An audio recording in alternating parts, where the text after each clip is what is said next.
Hola, buenos días. Saludamos en esta mañana hermosa de domingo, día de reposo, día de Cristo, nuestro Señor y Salvador, por el cual nos reunimos en esta mañana. Quiero iniciar invitándoles a que me acompañen con un hermoso himno histórico, un cántico de adoración, suplicándole al Señor que nos fortalezca. Él es nuestro sustento, Él sea nuestra fortaleza. Entonces quiero motivarles a que me acompañen en esta mañana con este himno llamado Él me sostendrá, y que podamos adorar a Cristo en este día de reposo. Digamos juntos: si mi fe ha de caer, Él me sostendrá. Si mi fe ha de caer, Él me sostendrá. En la tentación yo sé que Él me sostendrá. No podría estar de pie en la oscuridad, pues mi amor muy frágil es. Él me sostendrá. Digamos juntos: Él me sostendrá, Él me sostendrá, pues me ama el Salvador. Él me sostendrá. Él se goza en quien salvó. Él me sostendrá. Ante el precioso soy, Él me sostendrá. Sus promesas fieles son, mi alma guardará. Alto precio Él pagó, Él me sostendrá. Digamos juntos: Él me sostendrá, Él me sostendrá, pues me ama el Salvador. Él me sostendrá. Él sufrió por mí, murió, Él me sostendrá. La justicia Él cumplió, Él me sostendrá. Vida eterna tengo en Él, Él me sostendrá. Hasta que le pueda ver, Él regresará. Cristo, Él me sostendrá, Él me sostendrá, pues me ama el Salvador. Él me sostendrá. Dilo tú: Él me sostendrá, Él me sostendrá, pues me ama el Salvador. Él nos sostendrá.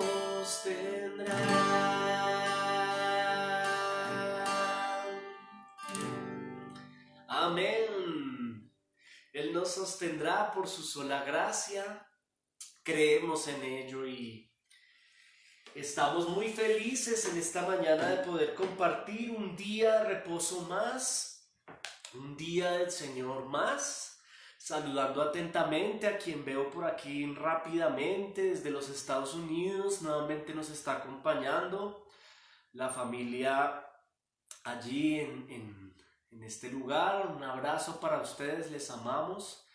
Veo también a Maribel Ortega, a su esposo, a Willington Urrego. Buenos días. Espero que desde Barranquilla, aquí en Colombia, también nos estén acompañando. Transmitimos una vez más desde el hermoso municipio de Soacha, Cundinamarca, desde nuestra casa, y es para nosotros una alegría hoy, 28 de junio, poder entrar a sus hogares trayendo la palabra, las sagradas escrituras. Saludo a Jesús Edison Murcia. Hola Eddie, saludo a la familia y en el barrio Galán, a Néstor Galindo. Buenos días familia Santa Resistencia, allá a mi abuela, espero que mi tío, sé que muy diligente y juiciosamente está compartiéndole a mi abuelita que va a cumplir 90 años. Abuelita, te amo mucho.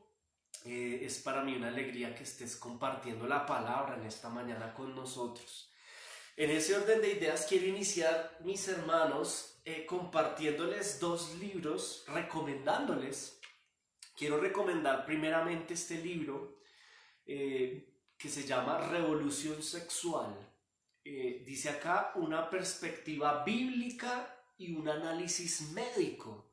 Es de Miguel y Catherine Núñez. Ellos son médicos y además Miguel Núñez es pastor de una iglesia bautista reformada en Centroamérica, y como médico y pastor nos comparte este libro que recomiendo hoy de manera especial. Quiero insistir, hoy un día que no celebramos nosotros los cristianos, de hecho lamentamos, ¿no? El día de hoy, domingo 28 de junio, que es el día de Cristo, se celebrará en el mundo una fiesta que no nos agrada mucho, que respetamos pero lamentamos.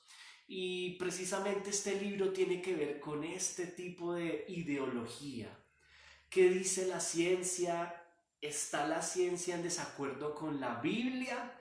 ¿Cómo se conectan los cristianos con la comunidad LGBTI? Es una pregunta interesante. ¿Cómo nos conectamos nosotros los cristianos con esta comunidad? ¿Qué dice la Biblia sobre los problemas de género, roles y diferencias sexuales? Les recomiendo entonces este libro a aquellos que quieren saber qué dice la Biblia acerca de estos temas.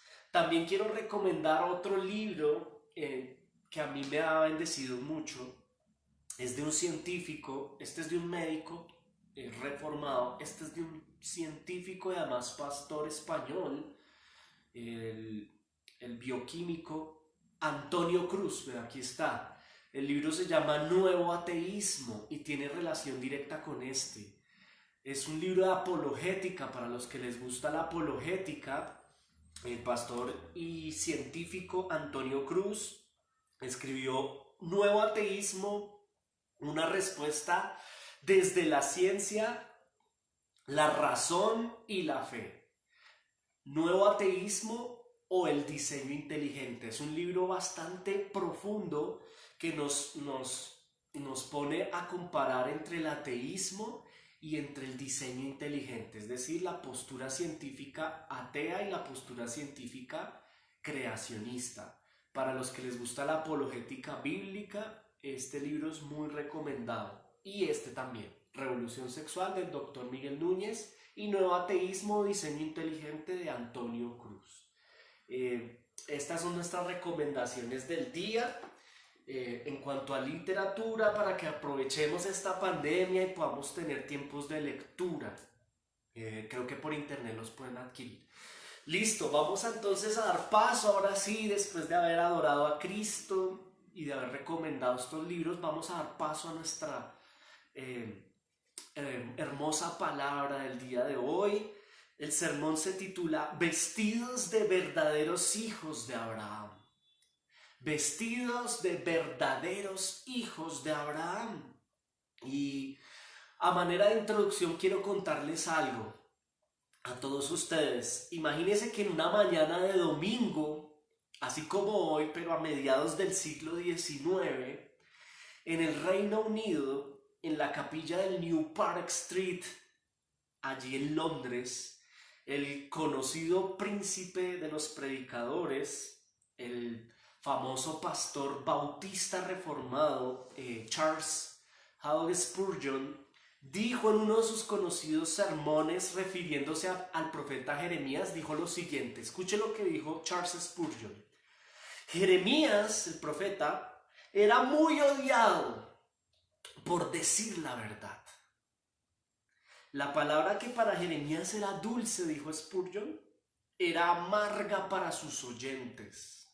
Sin embargo, Jeremías fue amado y aceptado por su Señor. Estas mismas palabras que Spurgeon dirige hacia Jeremías funcionan bastante bien para este sermón del día de hoy.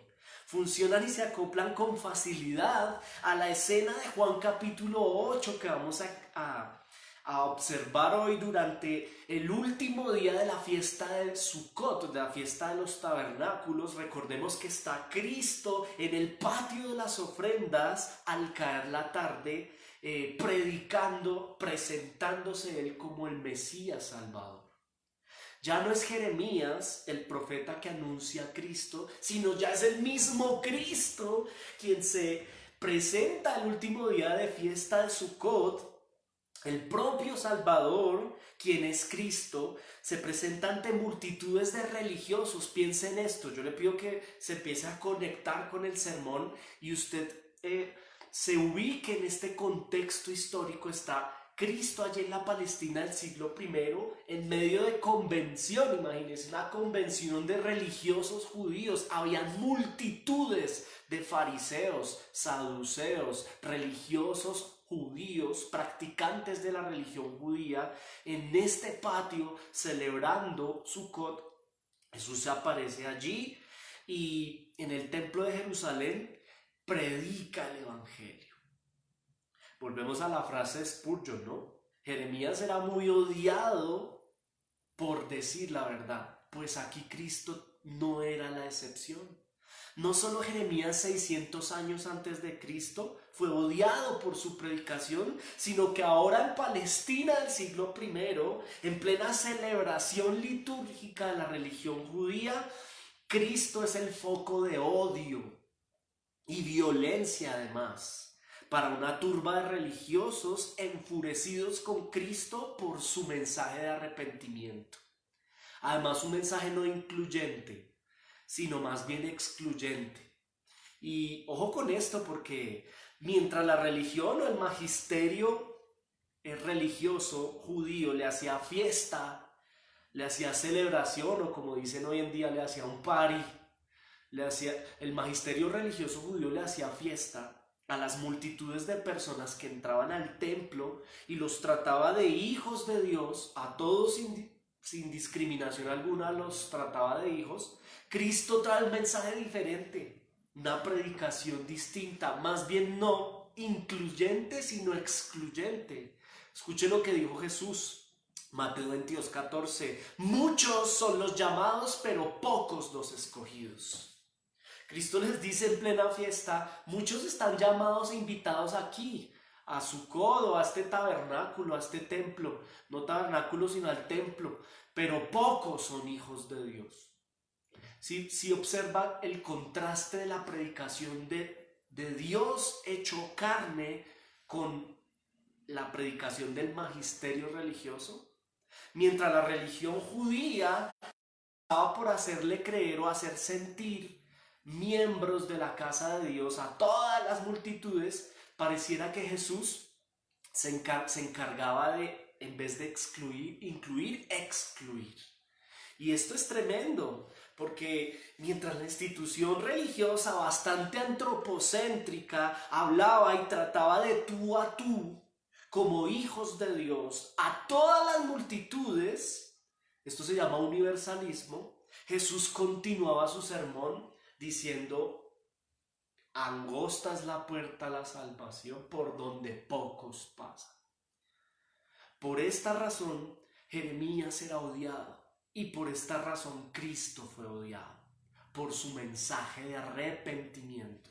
Y quiero que me acompañe a las escrituras, vamos a entrar ya en materia, al texto, de manera expositiva lo vamos a observar hoy. Y estamos viendo Juan 8, 34 al 38. En este contexto que acabo de ofrecerles, dice la palabra del Señor Ahora sí lo vamos a entender mejor. Juan 8, verso 34 al 38, usted lo lee en su casa, yo lo leo aquí despacio. Dice: Jesús les respondió en medio de esta fiesta: de cierto les digo que todo aquel que hace pecado, esclavo es del pecado. Y el esclavo no queda en la casa para siempre. El Hijo sí queda para siempre. Así que si el Hijo os libertare, seréis verdaderamente libres. Sé que sois descendientes de Abraham, les dice Jesús, pero procuráis matarme, porque mi palabra no haya cabida en vosotros. Yo hablo lo que he visto cerca del Padre, y vosotros hacéis lo que habéis oído cerca de vuestro Padre. Observe que Jesús está en este contexto de la fiesta. Jesús está categorizando entre dos grupos de personas. O sea, así como dicen, se tiró la fiesta. Bueno, se les tiró la parranda a los religiosos porque ellos se consideraban una sola familia de Dios. Y lo que hace Cristo es que los categoriza en dos grupos de personas.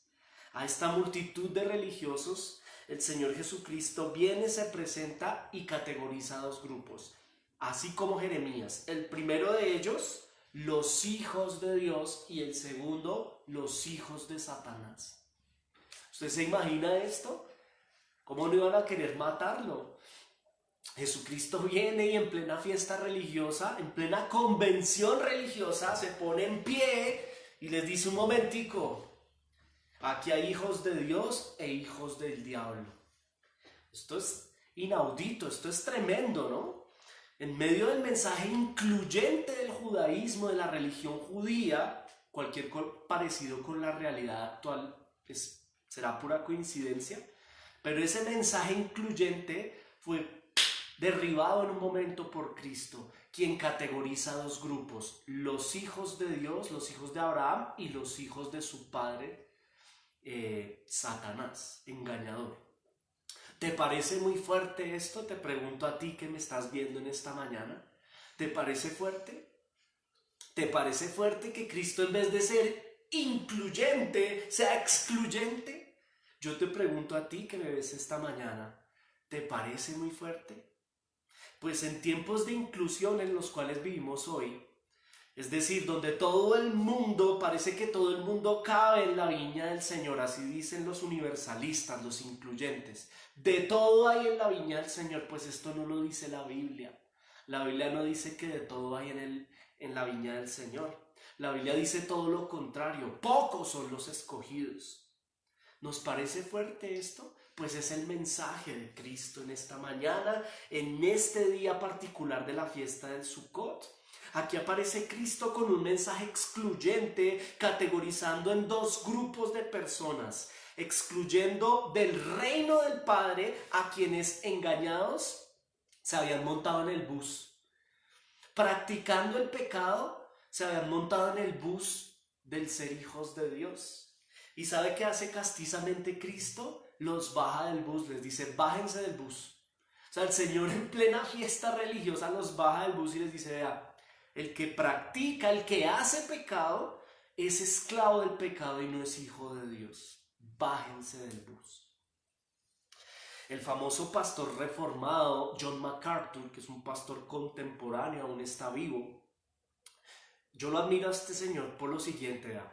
John MacArthur dijo en vivo y en directo para televisión abierta en los Estados Unidos y al mundo, en un programa muy famoso que es el programa, los que están en Estados Unidos lo conocen, el programa de Larry King Live.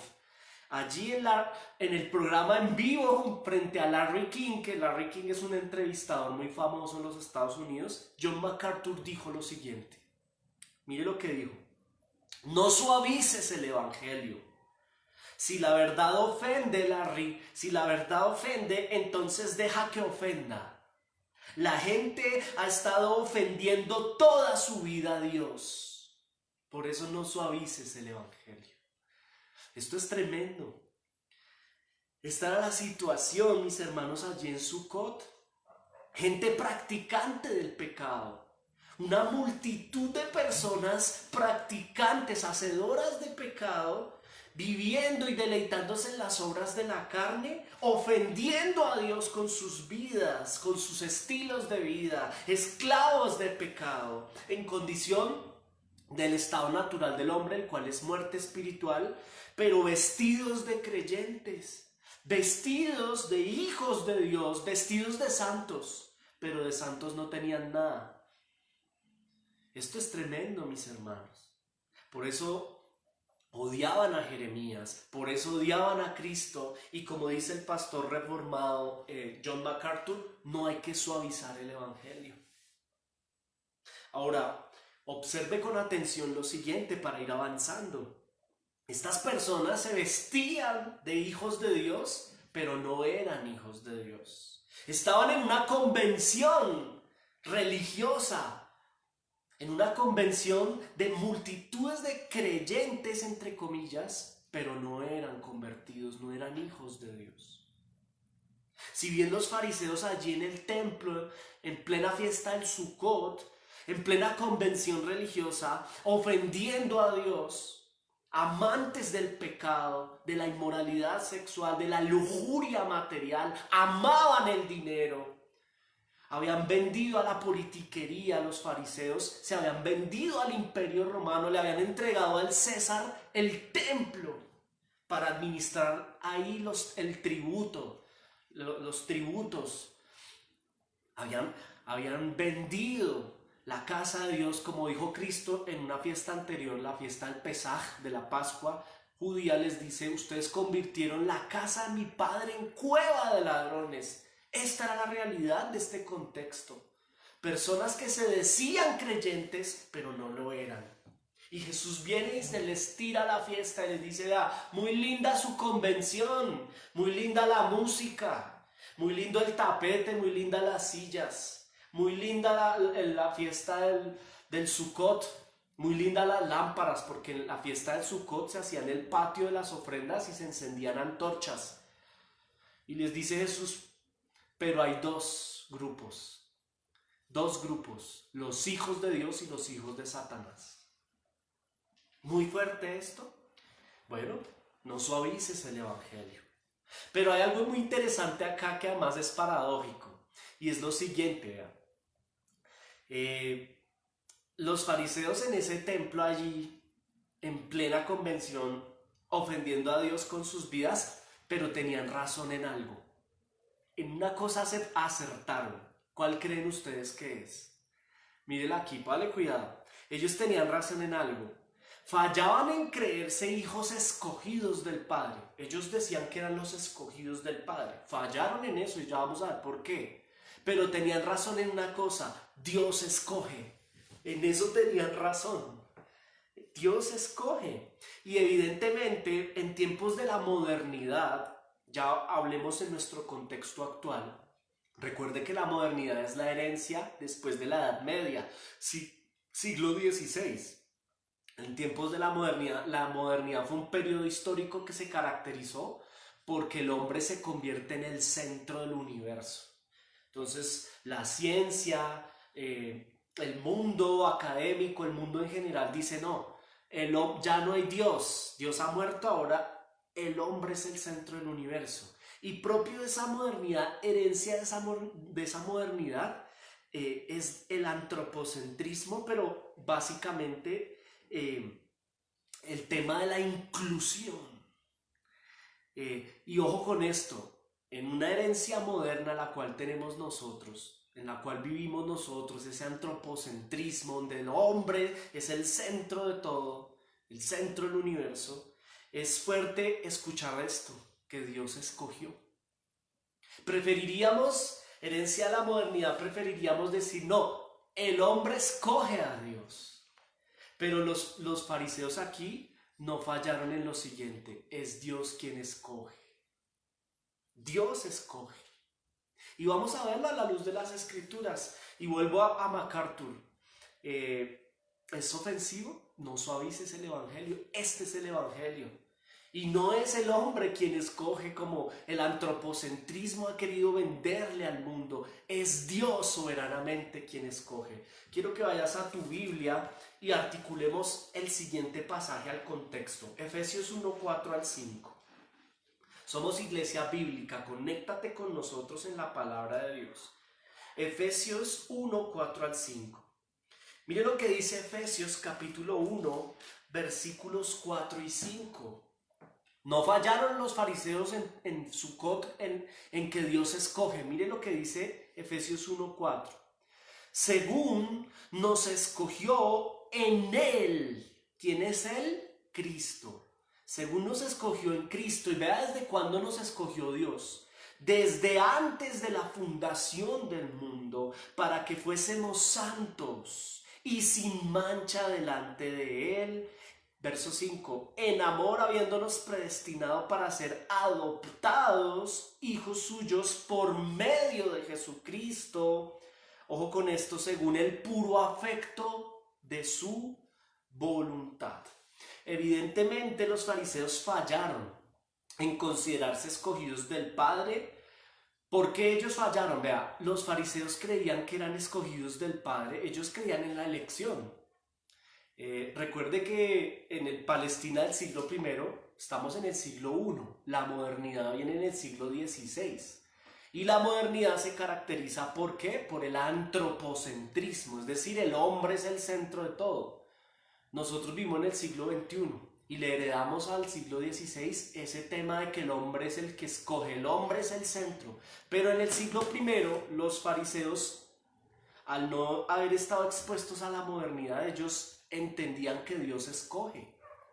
Hoy en día le cuesta a la gente entender esto. Uy, ¿cómo así que yo no soy el que escojo, sino Dios es el que me escoge? Pues sí, lo estás viendo en el Evangelio. Él nos escogió y nos escogió antes de la fundación del mundo.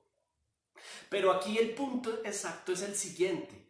Los fariseos fallaron en considerarse escogidos del Padre. ¿Por qué fallaron? Porque los fariseos creían que eran escogidos por practicar Brit Milá. Es decir, ellos se creían pueblo de Dios. ¿Por qué? Porque se circuncidaban. Entonces ellos decían, la obra de la circuncisión nos hace escogidos por Dios. Fallaron en ello. Se creían escogidos del Padre por Brit Milá, pero no entendían que el Brit Milá es una circuncisión del corazón, que apunta a la simiente, la cual es Cristo mismo. Ya hemos estudiado esto varias veces, ¿no? Ya lo hemos entendido. Y aquí el punto es, mis hermanos, que evidencia del ser escogido por Dios, ojo con lo siguiente, o mejor, consecuencia, es que aquí es importante entender esto. Está en el versículo 4, vea, léalo despacio, Efesios 1:4. Él nos escogió en Cristo, en Él, antes de la fundación del mundo.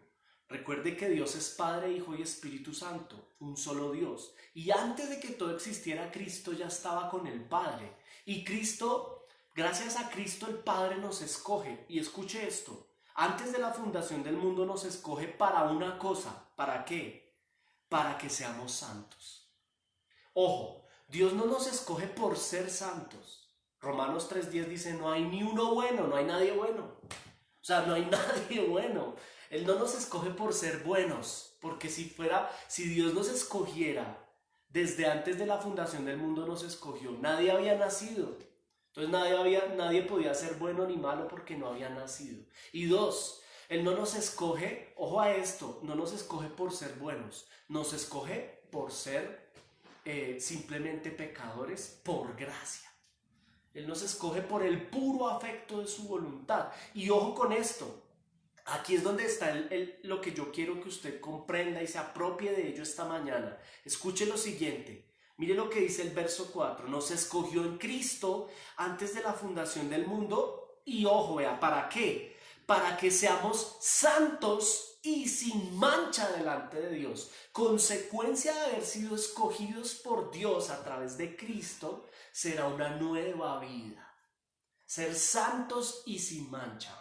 Y vuelvo y voy a ser reiterativo acá, porque es importante. No nos escoge por ser santos y sin mancha. Nos escoge siendo pecadores y estando muertos en delitos y pecados, pero consecuencia de su elección es que nos libera del pecado.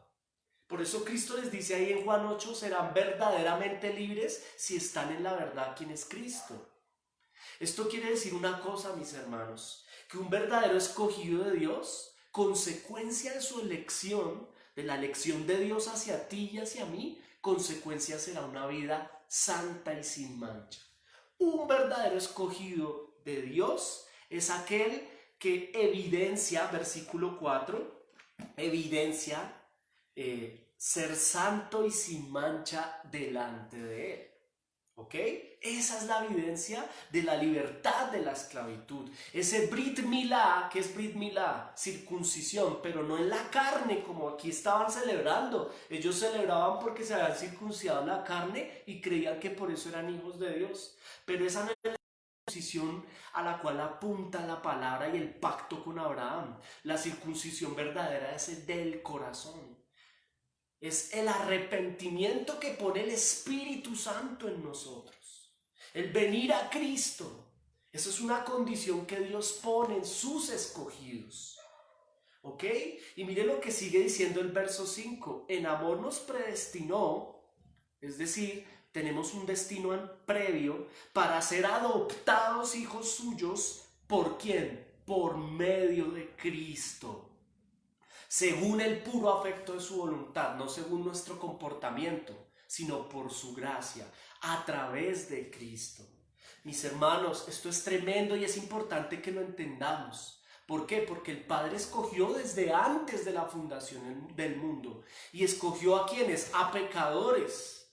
Pero los escoge ¿para qué? Para transformarlos y volverlos santos y sin mancha. Si tú eres un escogido de Dios, si yo soy un escogido de Dios, evidencia de ello será que éramos pecadores y éramos esclavos del pecado, pero ahora en Cristo nuestra vida ha sido cambiada. El Espíritu Santo nos dio vida, vino a morar en nosotros y nos convence de venir a Cristo en arrepentimiento. ¿Y qué es el arrepentimiento? Mis hermanos, es un metanoia, cambio de mentalidad.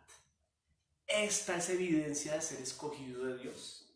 Y evidentemente aquí vemos que los fariseos fallan. Ellos se creen escogidos, pero practican el pecado. Aman el pecado.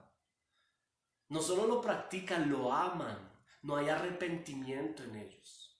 Por ello no son escogidos. Es evidencia del ser escogido, como lo dice el versículo 4, venir en arrepentimiento a Cristo, que me duela mi pecado y, ojo, ser santo y sin mancha delante de Él.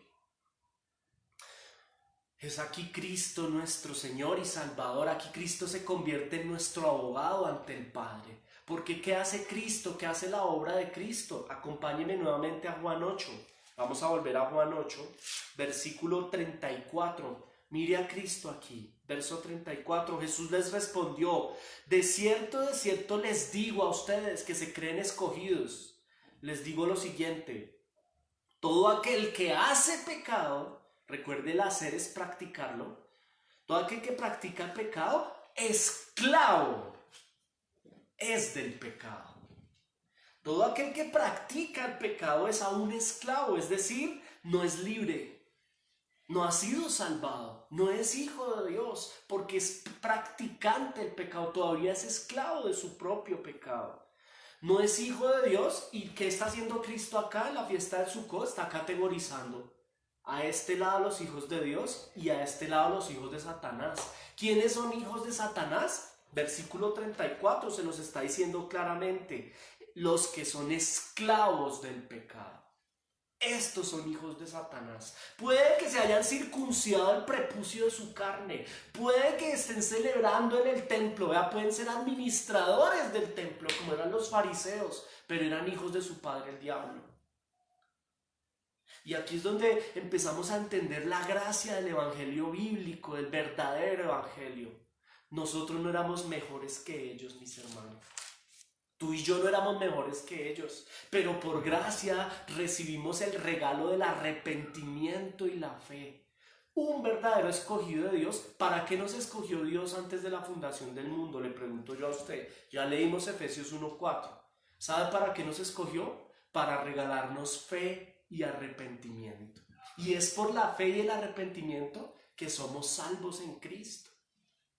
¿Qué es el arrepentimiento y la fe? Es la capacidad de sentir dolor por el pecado. Pablo dice, ¿acaso somos mejores nosotros que ellos? De ninguna manera. También éramos pecadores, éramos esclavos del pecado. Pero ¿qué hizo Cristo en nuestras vidas? ¿Qué hace Cristo soberanamente? Nos ha escogido para darnos fe y arrepentimiento. Ahora mire lo que dice el verso 35. Acompáñenme en Juan 8:35. Dice, después de que les dice que todo aquel que hace pecado, esclavo es del pecado, mire lo que dice el 35. Y el esclavo, es decir, el que practica pecado, no queda en la casa para siempre. El hijo sí queda para siempre. Y este es un principio que aprendimos hace 8 días. ¿Quién es el esclavo? El que practica pecado. ¿Qué quiere decir esto con que el esclavo no queda en la casa para siempre, pero el hijo sí? Aprendimos que el esclavo puede vestirse de escogido, puede hablar como escogido, incluso puede llegar a administrar y dirigir la casa, pero no será para siempre. Es decir, el que es esclavo, el que no ha nacido de nuevo, el que practica el pecado puede parecer cristiano, o en el caso particular aquí puede parecer hijo de Dios, puede parecer escogido, como lo eran los fariseos. Administraban el templo, se vestían como escogidos, hablaban como escogidos, pero eran esclavos de su pecado. Y el esclavo no permanecerá para siempre en la casa.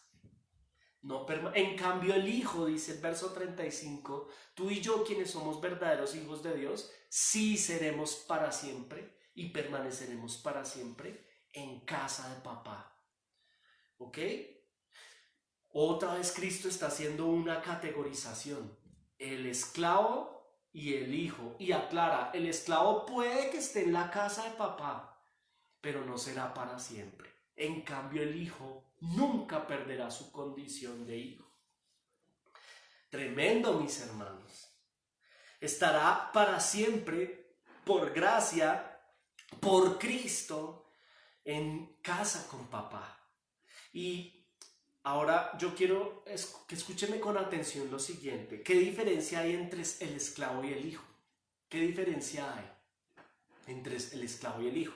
La respuesta, lo dije anteriormente, nosotros no somos mejores. Los hijos de Dios no somos mejores que los esclavos. La única diferencia es la siguiente. ¿Sabe cuál es la diferencia?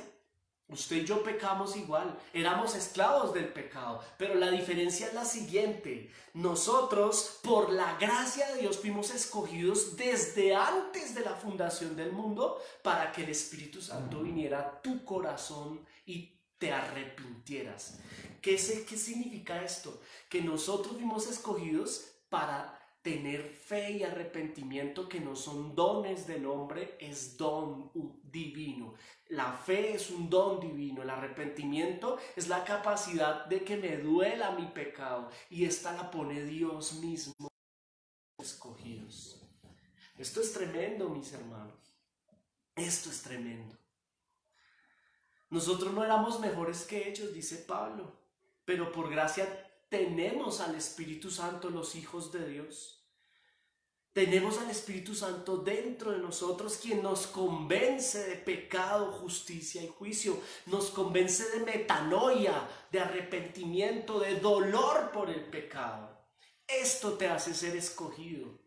O mejor, esta es la consecuencia de ser escogido, que te has arrepentido y te arrepientes todos los días. Si tú, que me estás viendo, mi hermano amado en Cristo, si tú verdaderamente eres un hijo de Dios, un escogido desde antes de la fundación del mundo, evidencia de ello, Efesios 1, versículo 4, será tu vida en santidad, puro y sin mancha delante de Dios. ¿Caminas puro y sin mancha delante de Dios? ¿Sabe qué le pasa a los fariseos? Se creían escogidos. Es que yo soy escogido, es que yo soy escogido. Pero practicaban el pecado, y a Jesús le toca ir a la fiesta y decirle: mi hijo, vea, un escogido no practica el pecado. no practica el pecado. Consecuencia de ser escogidos por gracia será una vida en metanoia. Recuerde, metanoia significa arrepentimiento. Charles Spurgeon, el príncipe de los predicadores, dijo lo siguiente en otra de sus sermones allá en Londres, en la catedral de New Park Street. Mire lo que dijo. Esto es propio de un escogido, vea. Cuando estás tan débil que lloras orando a Dios, las oraciones más dulces que Dios oye son los lamentos y suspiros de aquellos que no tienen esperanza en otra cosa más que en el perdón y en el arrepentimiento hacia Dios. Estas lágrimas de arrepentimiento genuino son propias de alguien que por gracia ha recibido al Espíritu Santo. ¿Qué hace el Espíritu Santo en los escogidos? Los convence de pecado, justicia y juicio. No te desconectes porque esto se pone mejor. Ponme atención, por favor. Esto es gracia. ¿Qué diferencia hay? No es un llanto como el de Esaú. ¿Se acuerda de Esaú? Esaú lloró, pero Esaú lloró porque perdió su primogenitura. Él perdió las lágrimas de Esaú no eran por entender que había cometido pecado al vender su primogenitura, sino él lloraba por lo que perdió, por las cosas tangibles y materiales que perdió. Esto no es arrepentimiento.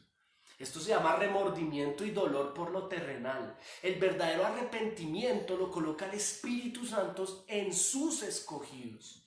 Dios el Padre escoge, el Hijo que es Cristo llama y el Espíritu Santo santifica. Evidencia de ser verdadero escogido de Dios será que vivas sin mancha delante de Dios, será que tú y yo vivamos en santidad. Y evidentemente, en el contexto de nuestro estudio el día de hoy, Juan 8, los fariseos no vivían en santidad.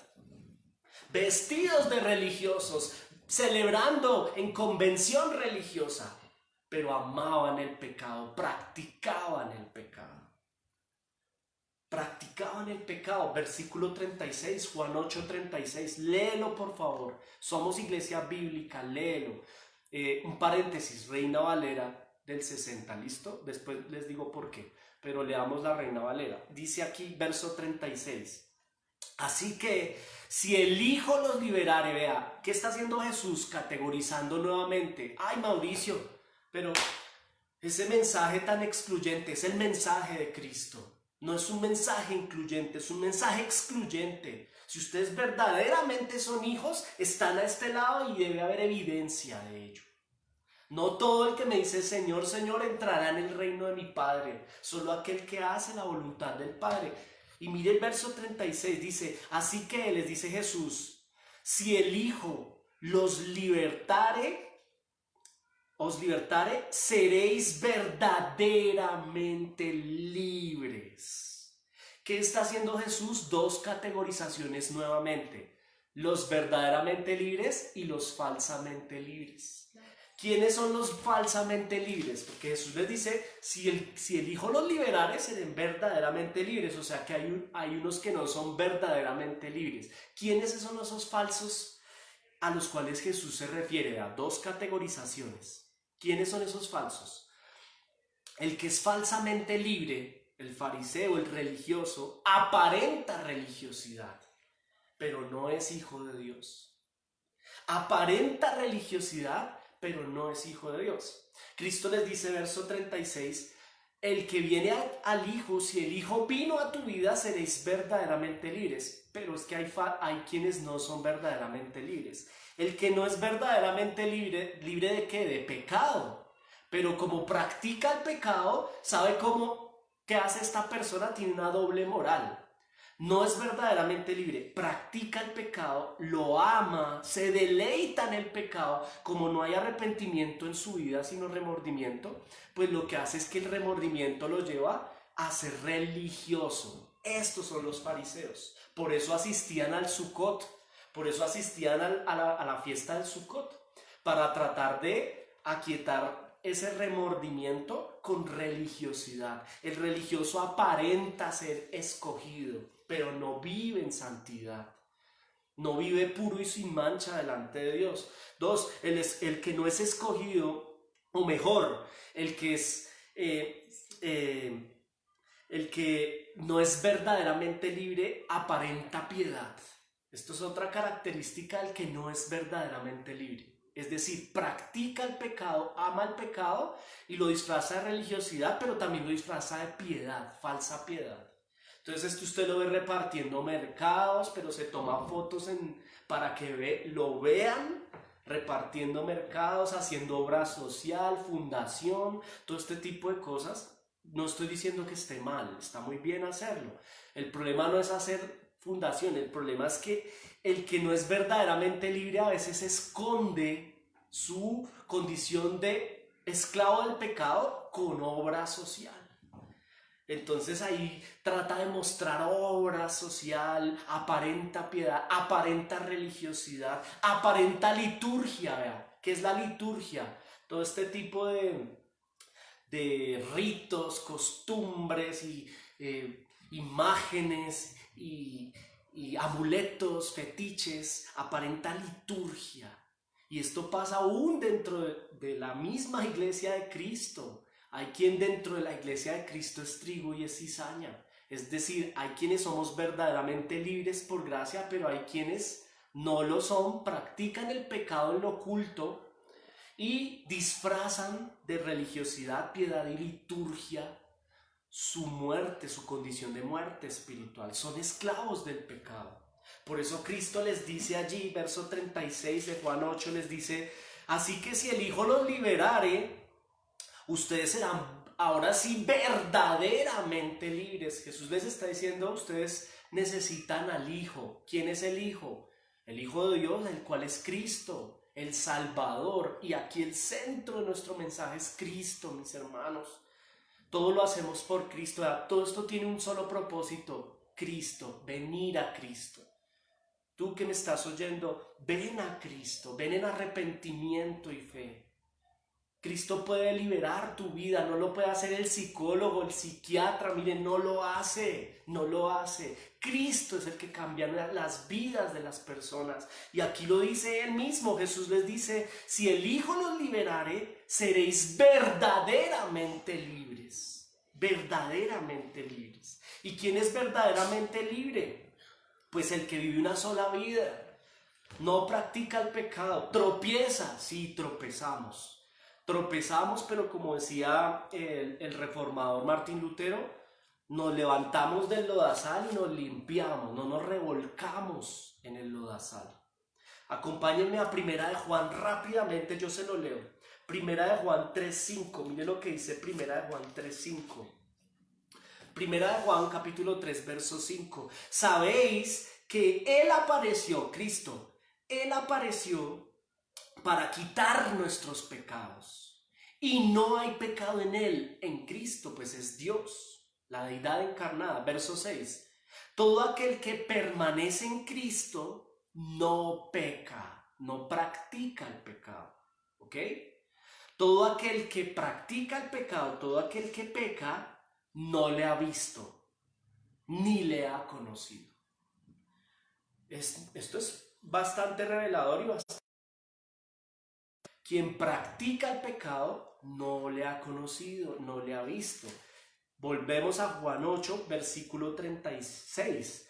Jesús les dice: si el Hijo nos liberare, seréis verdaderamente libres.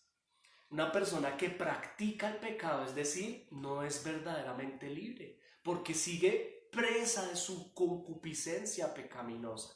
Puede que hable de Dios y use palabras religiosas, puede que se ponga el kipá o se deje la barba, o bueno, yo qué sé, dependiendo del contexto, pero aparenta con religiosidad ser un hijo, pero en realidad sigue siendo esclavo de su pecado. Y Jesús les dice: si vienen realmente a Cristo, si Cristo realmente viene a ustedes y los libera, serán verdaderamente libres. Ahora vamos a avanzar rápido, verso 37, léalo conmigo, mire lo que, esto es tremendo. Verso 37, sé que sois descendientes de Abraham, pero procuráis matarme, porque mi palabra no haya cabida en vosotros. Aquí es poderoso. Aunque Jesús reconoce lo exterior y lo humano de ellos, el Brit Milá, es decir, el pacto de Dios con Abraham, les dice: ustedes son hijos de Abraham, lo reconozco, pero en la carne.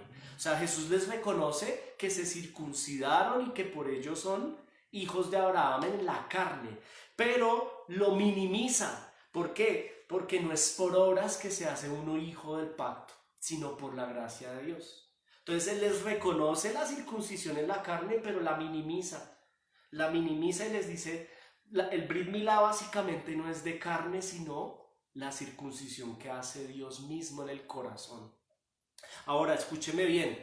Yo no sé si usted se dio cuenta, pero aquí en el verso 37 hay 3 distintivos, ojo, 3 evidencias de un hijo de perdición, de quien no es un verdadero hijo de Dios, así se vista de hijo y de escogido. Mire las 3 evidencias, yo las vi, no sé si usted las vio, está en el verso 37a. La primera: sé que sois descendientes de Abraham. Esta es la primera, una persona, una evidencia de alguien que no es hijo de Dios, más bien que es hijo de perdición, es que es religioso aferrado a una falsa fe. Vuélvalo a leer, verso 37. Sé que sois descendientes de Abraham. Los fariseos creían que, y su fe era esa, su confianza era: si me circuncido, soy hijo de Dios. O sea, salvación por obras. Y esto es una falsa fe. Evidencia del fariseísmo, evidencia del ser esclavo del pecado, evidencia de no ser hijo de Dios, es aferrarse a una fe por obras para salvación. Es aferrarse a una falsa fe. Y en el verso 37, Jesús les dice: ustedes son descendientes de Abraham y creen que por eso son hijos de Dios, pero la salvación no se hereda por descendencia, es por gracia, no por obras. La primera evidencia, según el verso 37, de una persona que es hija de perdición, es aferrarse a la falsa fe. Es decir, aferrarse al rito, aferrarse a la obra humana para venir a Dios. No necesita a Cristo. ¿Para qué Cristo si yo por mis obras puedo venir al Padre?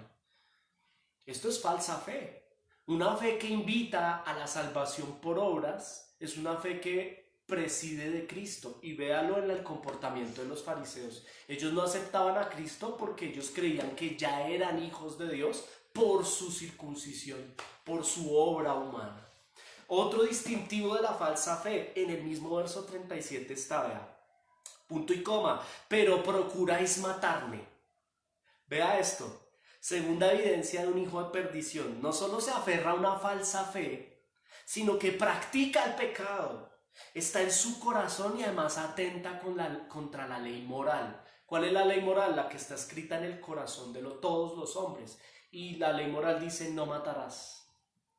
Y estos tipos querían matar a Cristo.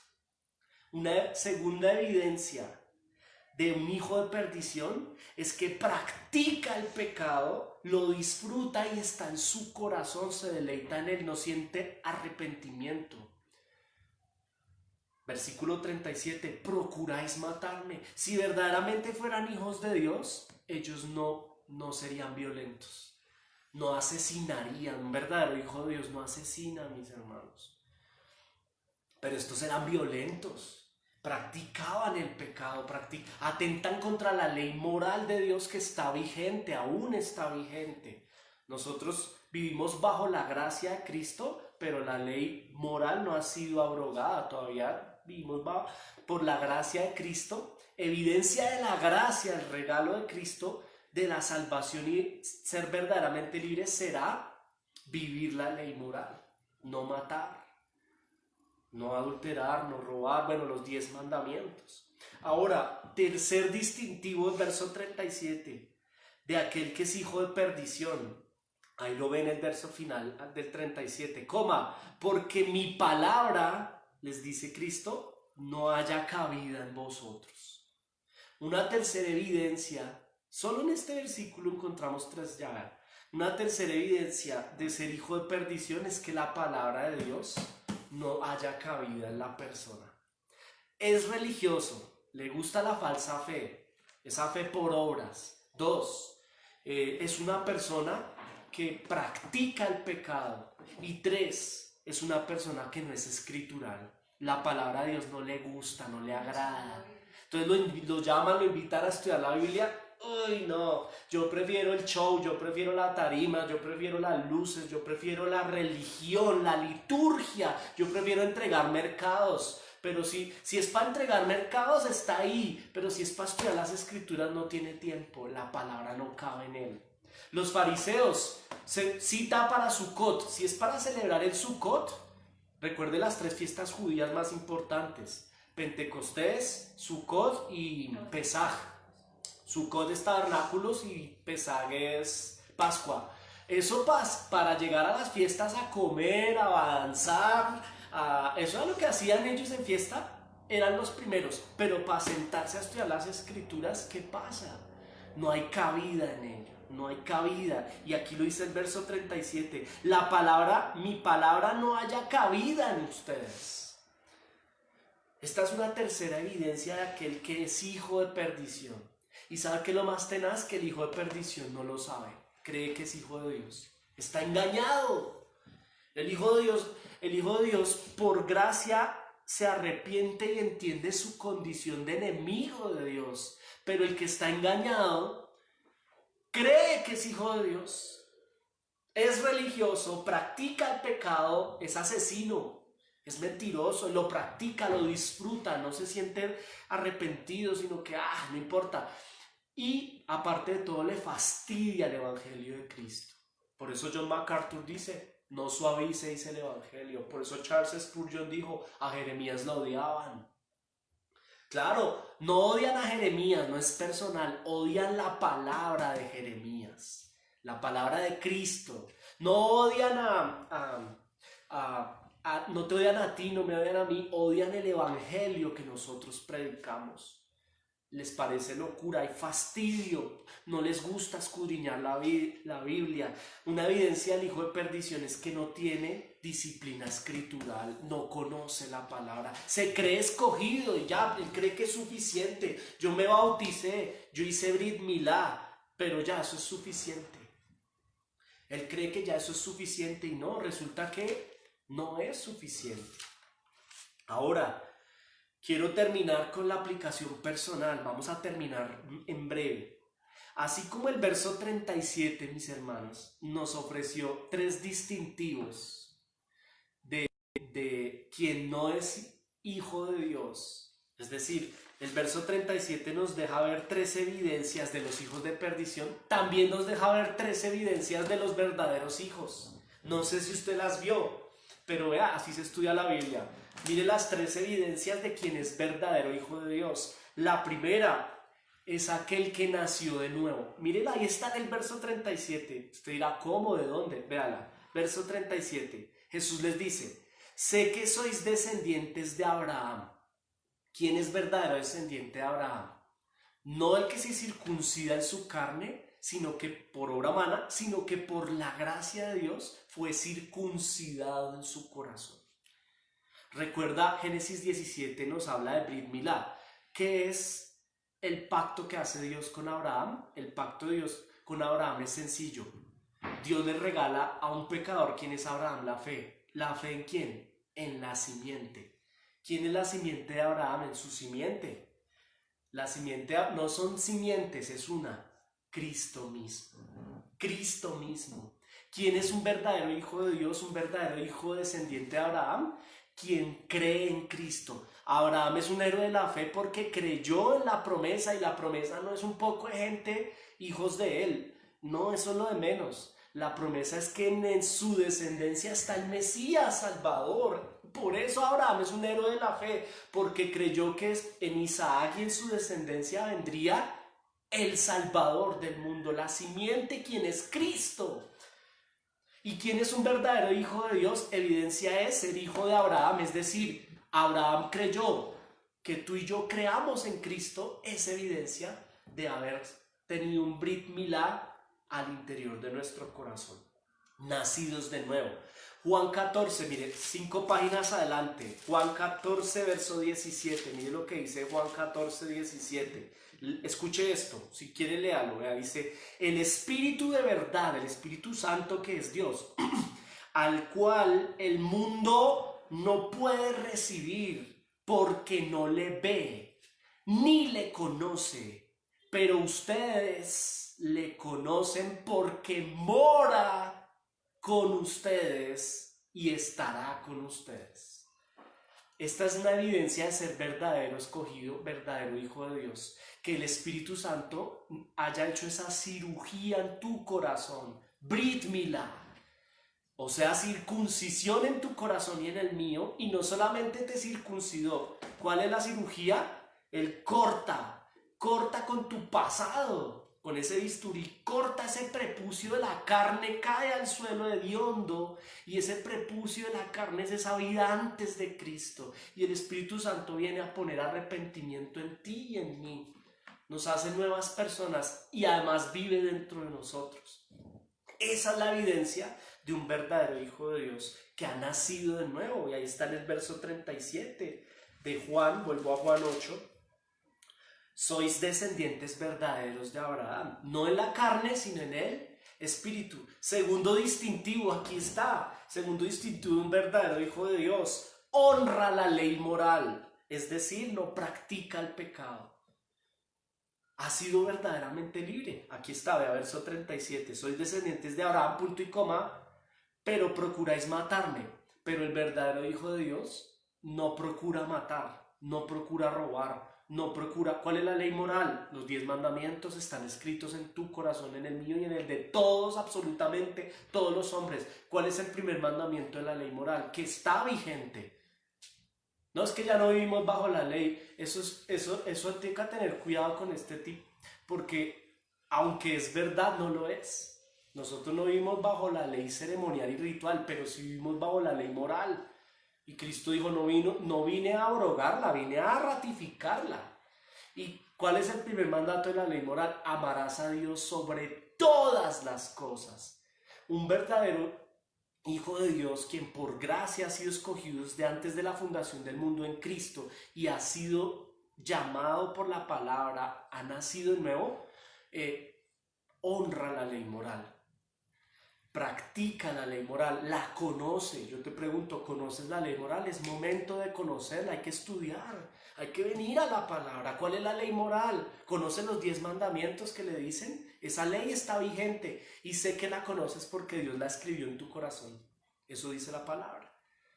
De pronto no la tenemos muy clara en nuestra cabeza, hay que estudiar, pero tú sabes que no debes adulterar, tú sabes que no debes robar, tú sabes que debes llamar a tus padres y honrarlos. Está en tu corazón y en el mío. El verdadero hijo de Dios honra la ley. No adulterarás. No adulterarás. No estamos en pecado, y si por accidente llega a pasar, no estamos diciendo que un hijo de Dios no llegue a caer en adulterio. Mis hermanos, puede pasar. Podemos tropezar. Claro que sí, hay pecado todavía. Dios lo corrige, lo corrige, lo corrige. No estoy diciendo, y aquí no estamos enseñando, que un verdadero hijo de Dios no peca, no. Nosotros, al tener este cuerpo, ¿quién me librará de este cuerpo? Tropezamos y podemos llegar incluso claro, hay cristianos que por terquedad, por carnalidad terminan divorciándose, adulterando, separando, haciendo y deshaciendo. Pero mis hermanos, el verdadero hijo de Dios, al tener el Espíritu Santo adentro, honra la palabra y va a restituir. Organiza su situación, corrige. Si robó, devuelve, pide perdón y restituye. Si se divorció, pues pide perdón, cambia. Si tenía otros dioses antes que a Dios en su palabra, a Cristo, retoma. Eso hace un verdadero hijo de Dios. Y tercero, tengo que terminar. Tercero, ahí en el verso 37 está el tercer distintivo de un verdadero hijo de Dios. Ama la palabra, léalo. Mi palabra no haya cabida en vosotros, pero lo contrario es que el verdadero hijo de Dios ama la palabra. ama las escrituras, las ama. No solo ha nacido de nuevo, no solo practica la ley moral y no practica el pecado, sino que es santo y sin mancha, sino que en tercera instancia ama la Biblia y además la necesita. Un verdadero hijo de Dios lo llaman a estudiar la Biblia y deja todo, organiza su tiempo y estudia la escritura, la ama, la desea. El verdadero hijo de Dios, la palabra de Cristo tiene cabida en su vida. No solo la escudriña, sino que la desea como el sediento al agua, como el ciego la vista. Un verdadero hijo de Dios, este libro lo ama, lo tiene por estilo de vida. Un verdadero hijo de Dios llega a una iglesia de estas liberalistas y se sienta, y cuando empieza a escuchar el testimonio del pastor, la vida privada de la pastora, que el mercado, que él empieza a fastidiarse porque dice, bueno, y la Biblia, él quiere es Biblia, él no quiere testimonio, no quiere, mire, el verdadero hijo de Dios entiende que necesita pan, que necesita consumir la palabra de Cristo. El que no es hijo de Dios es lo contrario, le fastidia la Biblia, quiere conciertos. A mí póngame conciertos. Mauricio, yo no voy a su iglesia porque allá no hay música, allá no hay luces, allá no hay obra social, allá no, pues no. Nosotros somos la iglesia, no somos un show, no somos un circo, no somos una empresa, no somos una fundación. La iglesia de Cristo no es una empresa. La iglesia de Cristo eres tú y soy yo. Llamados de muerte a vida, escogidos desde antes de la fundación del mundo. Amamos la palabra, es nuestra prioridad. Un verdadero hijo de Dios sale corriendo cuando se sienta en una congregación liberalista y lo que escucha no es Biblia. Escucha que psicología, positivismo, emprendimiento. Yo lo tengo acá escrito, vea. Acción social, materialismo, consumismo, falso evangelio de la prosperidad, politiquería, humanismo, psicología. El verdadero hijo de Dios perdónenme la expresión, se va de ahí, huye de ese lugar. ¿Por qué? Porque verso 37, vea, mi palabra no haya cabida en vosotros. Obvio, en estos lugares la palabra no haya cabida, es mejor rellenar con otro tipo de cosas. Pero el verdadero hijo de Dios necesita la palabra y se busca la palabra. Busca la palabra porque la palabra lo santifica, lo alimenta. Yo, mis hermanos, con mucho amor de parte de Dios quiero llegar a la conclusión de este sermón. Vamos a terminar de la siguiente manera. Vamos a concluir con dos cosas, con Colosenses 3:12 y con una frase del pastor reformado George Mueller. Mire lo que dice Colosenses 3:12.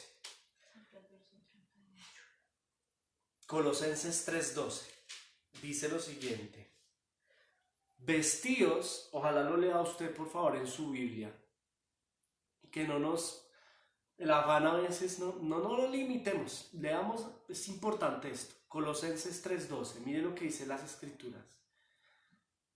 No nos cansamos viendo una película de 2 horas y media. Transformers, ¿qué? ¿Cuál fue la que duró 5 horas? Avengers, bueno, yo no sé de eso, no me llama la atención mucho, bueno. No parpadeé en Avengers, pues bueno, 1 hora y media que estudie la Biblia no nos pasa, no nos duele, ¿no? Dice Colosenses 3:12, vestidos, escuche esto, vestidos pues como escogidos de Dios. Voy a volverlo a leer. Vístanse pues, no es paisa, vístanse pues como escogidos de Dios. ¿Cómo se viste un escogido? Escúchelo. Santos y amados, de entrañable misericordia, de benignidad, de humildad, de mansedumbre y de paciencia. Si ve lo que nos dice la palabra, un escogido, reitero en esta idea, Dios no nos escoge porque seamos buenos, porque no hay bueno, ni siquiera uno. Dios nos escoge por gracia y consecuencia de habernos escogido es que transforma nuestra naturaleza. ¿Qué nos está diciendo Colosenses? Vístanse de esa nueva naturaleza, de ese nuevo hombre que es santo, santo, santo. Es decir, apartado. ¿Qué significa santo? Apartado, apartado de la corriente de este mundo. Y ahí es donde vemos que los fariseos se creían escogidos, pero no eran santos, ni puros ni sin mancha. Al contrario, estaban manchados por todo lado. Estos tipos estaban vestidos de religión, pero revolcados en el lodo, cosa horrorosa. Y este no es un distintivo de alguien que por gracia ha sido sacado del lodo. ¿Cuál es el regalo que Dios te dio a ti, me dio a mí, mis hermanos? Fue el regalo del arrepentimiento, es decir, metanoia, cambio de mentalidad. Tú y yo voy a hablar de Mauricio, yo amaba mi pecado, pero ahora por la gracia de Dios lo aborrezco, no me gusta y trabajo en ello. Trabajo porque sé, me conozco y sé cuáles son mis pecados de pensamiento, palabra y obra, y trabajo en ellos. La evidencia de ser un verdadero escogido es que tú y yo nos vestimos diariamente de santidad. Dios no te escoge porque seas bueno, no hay bueno. Dios te escoge por el puro afecto de su voluntad, porque a Él le place, por su gracia, y esto es un regalo que Dios te dio. Mi hermano, Dios te amó tanto que te escogió, tú no te lo merecías, ni yo, pero Él en su gracia nos escogió. ¿Y cómo nos escogió? Por Cristo, por el sacrificio de la cruz. Medita en Cristo, mi hermano. Todo lo que hizo Cristo por ti tiene un propósito: que tú y yo seamos hijos del Padre. Era necesario que Cristo padeciera la cruz, porque ese era el precio que tenía que pagar en amor para que tú y yo pudiésemos ser hoy hijos de Dios. Valoremos el sacrificio de la cruz, amamos a Cristo. Y mire lo que dice George Mueller, prometo que termino ahora sí. Dice George Mueller, el pastor reformado, dice esto, mire, dice esto: hubo un día, dijo George Mueller, hubo un día en que morí completamente a George Mueller, dice él, a sus opiniones, morí al mundo, morí a su aprobación, morí a la crítica, morí a la aprobación de inclusive mi familia, hermanos y amigos, procurando presentarme aprobado para Dios. Ese día que yo morí a todo esto fue el día que nací de nuevo. Mis hermanos, esta es la evidencia de un hombre y una mujer de Dios. Dice acá el hermano José: somos hijos de Abraham por la fe. Muy bien, somos hijos de Abraham por la fe. La fe que recibió Abraham por gracia, la has recibido tú y la he recibido yo. ¿La fe en quién? La fe en Cristo Jesús, nuestro Señor y Salvador. Si tú y yo verdaderamente somos cristianos como lo es y como decimos públicamente que lo somos, evidencia de ese cristianismo y de esa fe, evidencia de ser hijos de Abraham por la fe en Cristo, la simiente. Abraham no vio a Cristo en carne, pero lo vio en fe. Nosotros no vemos a Cristo en carne, pero viajamos atrás y lo vemos en la fe. Esa capacidad que Dios nos da de creer en Cristo nos hace hijos de Dios. Y mis hermanos, producto de esa fe será vivir sin mancha y en santidad, vestidos como escogidos. Y termino como empecé, ahí en Juan 8, el último versículo, verso 38, dice Cristo, les dice, bueno, en el 36, si el Hijo los liberó realmente, si ustedes, así que si el Hijo os libertare, seréis verdaderamente libres. Y el verso 38 dice: yo hablo lo que he visto cerca del Padre, y vosotros hacéis lo que habéis oído cerca de vuestro Padre. El Señor termina como empezó. Mire que no es universalista, y nosotros tampoco. ¿Qué es universalismo? Ese evangelio entre comillas incluyente. Todos son hijos de Dios, todos son espirituales. No todos son hijos de Dios y no todos son espirituales. El hombre por el pecado murió espiritualmente. ¿Quiénes son hijos de Dios? Quienes por gracia hemos sido vivificados en nuestro espíritu.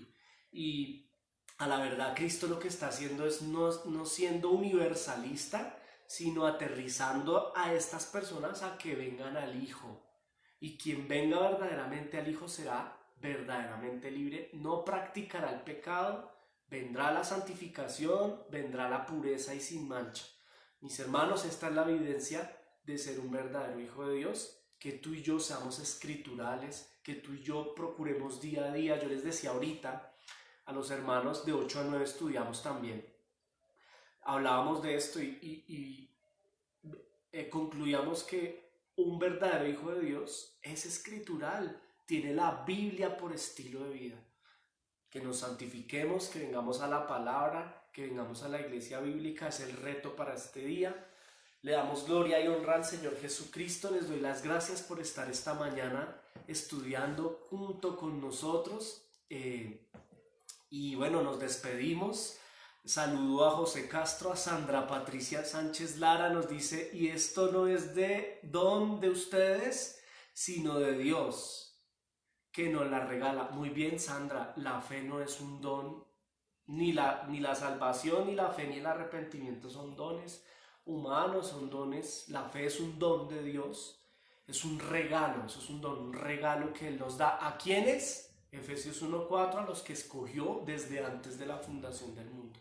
Bendito sea el Señor, abrázate a tu Padre, a tu Dios, agradécele por su gracia, porque te dio fe y arrepentimiento. No remordimiento, sino arrepentimiento día a día para reconocer que necesitamos de Él, de su palabra y cada día más de Cristo en nuestras vidas. Un abrazo a todos, el Señor les bendice, les amamos mucho.